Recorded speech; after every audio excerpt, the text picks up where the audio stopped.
Konkretno ta polička tako ni projekcija enih mojih osebnih preferenc. V bistvu tako veliko o slovenskem leposlovju ne vem, je tega prevedenega zelo malo. Ne. Jaz prihajam iz Prage, kjer smo imeli podobno malo večjo knjigarno s knjigami v angleščini. Tam smo imeli cel regal, je bil prevodov čeških avtorjev v angleščini. To je v bistvu, če daš skupaj samo Kundero in Kafko, imaš že več, kot trenutno mi imamo na tej polički. Ne.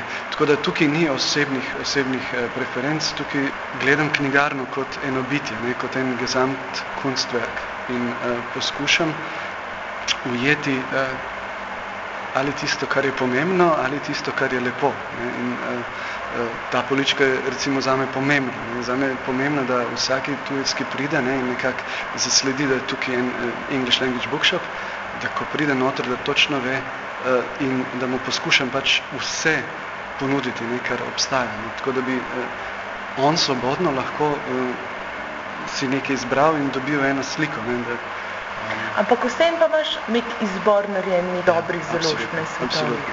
Absolutno. Jaz tudi imam tako seveda osebne preference. Ne. Osebne preference, to se na spletni strani zelo dobro vidi. Tam na levo, tam nekje na spletni strani so založbe, ki jih nekako respektiramo, preferiramo in se začne s prvimi dvemi, ne, ki skupaj. Kje pa sta prvi? Ja, Princeton University Press pa MIT. Tako sta take dve zelo resne, take družboslovne založbe, zelo resen pristop, ne, založništvo. Tako. Ta osebna preferenca verjetno je tudi nekako videti noter, nekaj, kad pogledaš to celote. Ne.